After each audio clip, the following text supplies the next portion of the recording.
এই জন্য আজকে বিভিন্ন কলেজের ছাত্র প্রতিনিধিদের সাথেও একটা আলোচনা হয়েছে এবং আমার মনে হয় আলোচনার পরে একটা ফলপ্রসূ আলোচনা এবং এটা সমস্যাটা মোটামুটি সমাধান হয়ে যাবে।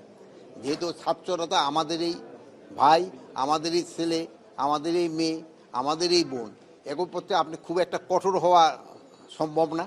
তাদের আপনি বুঝাতে হবে এবং তারা বুদ্ধিমান এবং এরা বুঝতে পারছে যে এবং তারা নিজেদের ভিতরে সমস্যাটা সমাধান করে ফেলবে। স্যার, এটা কি কোনো পরিকল্পিত বা কোনো এর পিছনে কোনো পরিকল্পনা ইন্ধন আছে কিনা আপনি মনে করছেন কিনা স্যার?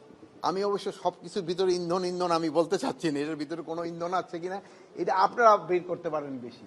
যেহেতু আপনারা তো সাংবাদিকতা করেন, আপনার অনুসন্ধানী সাংবাদিকরা যদি ইন্ধন বের করে দিতে পারেন তা আমরা এটা এগেনস্ট অ্যাকশন নেব। বাট আমি আপাতত কোনো ইন্ধন আমি দেখতেছি না। সেক্ষেত্রে স্যার, ইসকনের নেতাকে গ্রেফতার কেন্দ্র করে চট্টগ্রাম, ঢাকায় বিভিন্ন জায়গায় বিভিন্ন বিশৃঙ্খল পরিবেশ বা সংঘর্ষ পরিবেশ সৃষ্টি হচ্ছে, সেটা দমনে আপনার কি পরিকল্পনা আছে?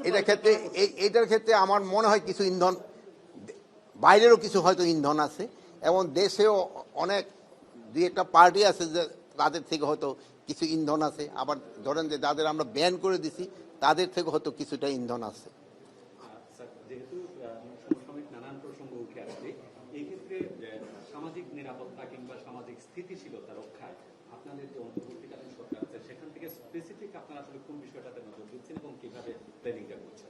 আমরা তো ধরেন যে সব বিষয়ের দিকে আমরা নজর দিচ্ছি, বাট আমার মন্ত্রণালয় স্বরাষ্ট্র এবং কৃষি, তা আমি এই দুইটার ভিতরে সবচেয়ে বেশি নজর দিচ্ছি, আর যার মন্ত্রণালয়গুলির ভিতরে তারা নজর দিচ্ছে। সেটা কি মনে হয় না স্বরাষ্ট্র মন্ত্রণালয় এই যে আইন শৃঙ্খলা পরিস্থিতি আরেকটু উদ্যোগী হওয়ার দরকার বা আপনাদের আপনি যদি আপনার 6, 7 এবং 8ই আগস্টের পরের ঘটনার থেকে এখন কি উন্নতি হয় নাই?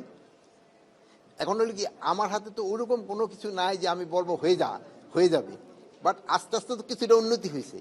হ্যাঁ, আমি বলবো আরো উন্নতি হওয়ার অবকাশ আছে এবং আরো উন্নতি হবে। আমি সবাই সহযোগিতা, আপনাদের সাহায্য সহযোগিতায় এটা আরো উন্নতি হবে। বিভিন্ন থানায় স্যার হামলা হয়েছিল, অস্ত্র লুট হয়েছিল পুলিশের বিভিন্ন সংস্থার, আর সেই অস্ত্রগুলো স্যার উদ্ধার আমাদের সম্পূর্ণ অস্ত্র উদ্ধার এখনো হয় নাই।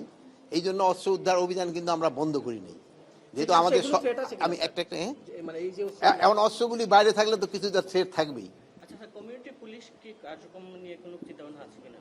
হ্যাঁ, কমিউনিটি পুলিশ তো ঢাকায় আমরা তো অলরেডি বলছি যে আমরা অনেক ছাত্র ভলান্টিয়ার যারা করতেছে এবং আমাদের যে পুলিশ বাহিনী থেকে যারা ট্রাফিকে কাজ করছে, রিটায়ারমেন্টে গেছে, তারা সেনাবাহিনী থেকে যারা গেছে রিটায়ারমেন্টে ট্রাফিকে কাজ করতে পারেন, অন্যান্য বাহিনীও যারা রিটায়ারমেন্টে গেছে তাদের দিয়ে একটা আমরা কমিউনিটি পুলিশ করার চিন্তা ভাবনা হয়েছে। এতে প্রথম আমরা ইনিশিয়ালি ঢাকা, তারপরেও আমরা অন্যান্য ডিভিশনাল হেডকোয়ার্টারে যদি দরকার হয় আমরা করব। এখানে ধরেন যে সিলেটের যে পরিস্থিতি, ঢাকার পরিস্থিতি দুই ধরনের। এখানে কমিশনার সাহেব বলো সন্ধ্যার দিকে একটু বেড়ে যায় ট্রাফিক জ্যামটা, এটাও কিভাবে নিরসন করা যায় ওই ব্যাপারে আমাদেরও চিন্তা ভাবনা। স্যার, আরেকটা ব্যাপার, 5 আগস্টের পরে আমরা দেখেছি দেশব্যাপী বেশ কিছু ভুয়া মামলা বা রাজনৈতিক বা প্রতিহিংসামূলক মামলা হয়েছে স্যার। সিলেটে প্রবাসীরা অনেক ভুক্তভোগী। এটা যে আপনি বলছেন 100% সত্য কথা বলছেন। এখানে অনেক ভুয়া মামলা হয়েছে।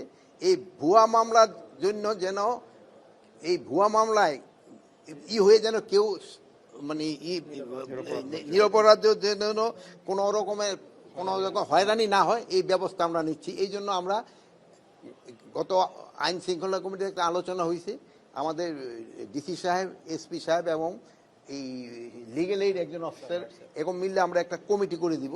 তারা এটা দেখবে কোনটা মামলাটা তাদের কাছে গ্রহণযোগ্য এবং কোনটা গ্রহণযোগ্য না এবং কোন জায়গায় তারা ভুয়া লোকগুলি দিচ্ছে। এই ভুয়া মামলা দিয়ে কিন্তু আপনারাও বলবেন যে যারা এই ভুয়া মামলা দিচ্ছে তাদেরও আপনারা একটু ধরাই দেন। আমরা এইটাও বলছি যারা ভুয়া মামলা করতেছে তাদেরও কিন্তু আমরা আইনের আওতায় আনবো এবং যে ভুয়া মামলা হচ্ছে এবং এই ভুয়া মামলা দিয়ে তারা কিন্তু টাকা পয়সা রোজগার করতেছে, এটাও সত্য।